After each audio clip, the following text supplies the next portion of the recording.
Hello and welcome to Cascadeur.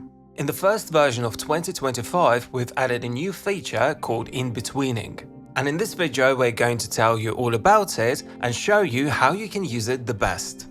If you find this video useful, please leave a like and subscribe to the channel to never miss an upload.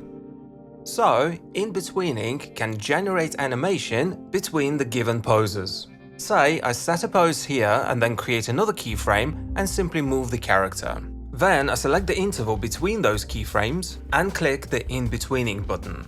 And within seconds, it generates a complete animation between those poses. Unlike interpolation, which simply blends one pose into another, Inbetweening actually generates poses between the given keyframes.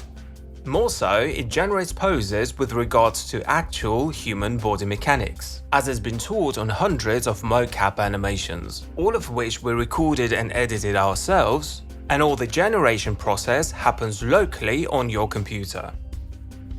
Once generated, you'll end up with fixed interpolation between the keyframes, which basically means you get a baked animation, but with the initial keyframes preserved. Replacing fixed interpolation with any kind of interpolation will effectively mean deleting the keyframes and thus losing all the information and poses which were stored in them. So if you want to change your animation at this stage, for example make additional poses or change the timing, you then have to select the interval again and click the Inbetweening button to regenerate the animation. Despite the fact that Inbetweening generates all the poses automatically between the given keyframes, there's still a lot of ways you can influence the kind of animation you get. The two major factors are of course the timing and the distance. The less keyframes the character has to cover a certain distance, the faster it will have to move. So feel free to play with the timings and the distances between the poses to get the result that you need. Besides that, the poses themselves will also affect the result, since Inbetweening generates animation in a way to match the given poses 100%. You can take an iterative approach, gradually adding more and more poses based on the animation that you get, and changing them the way you see fit. And each time the animation will be generated with regards to your poses. Once the animation is generated, you can further edit it by using the mocap cleanup tools as well as the physics filters. For example, I'm going to generate a running animation using a single pose. Once it's done, I get a timeline with fixed interpolation between the keyframes. Now, if I choose to use autophysics at this point, the whole animation is likely to be interpreted as just the ballistics. This happens because right now there's not enough keyframes in the animation for the autophysics to determine the fulcrum points. I'm going to turn autophysics off for now. Instead, I'm going to turn on show fulcrum points. Now, if you notice, there's a small symbol of a key next to this button. By default, it displays the fulcrum points only in the keyframes.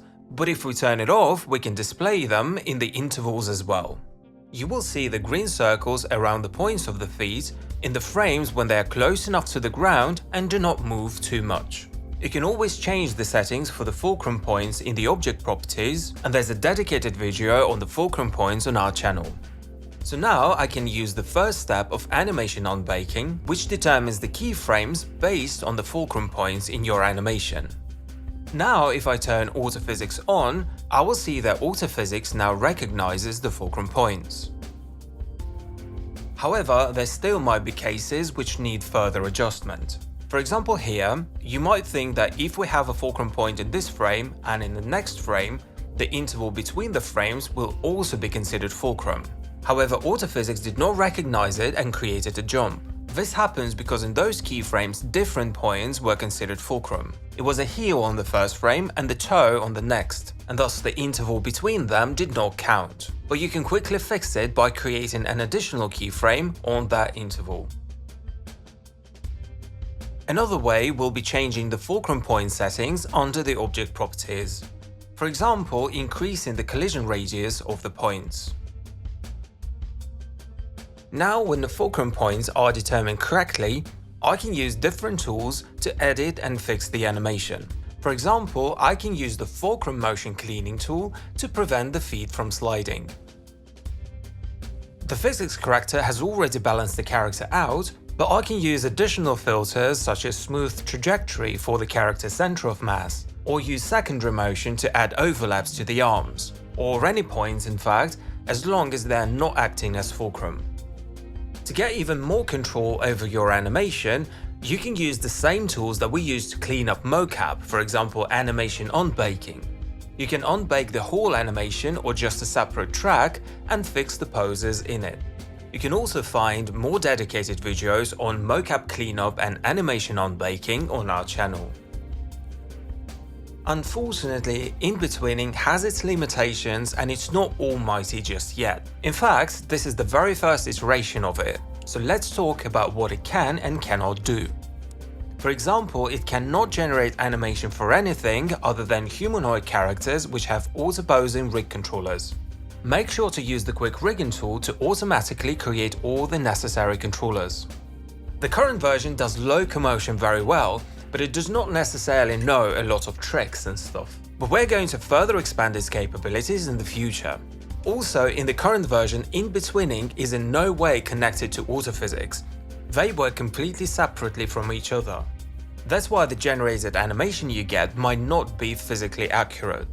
But we definitely recommend using autophysics after you generate your animation to bring everything together and make it look more realistic. Anyways, we're excited to introduce Inbetweening into Cascadeur, and we're definitely planning to work more in the future to make the tool even better. So stay tuned, have fun, and see you next time.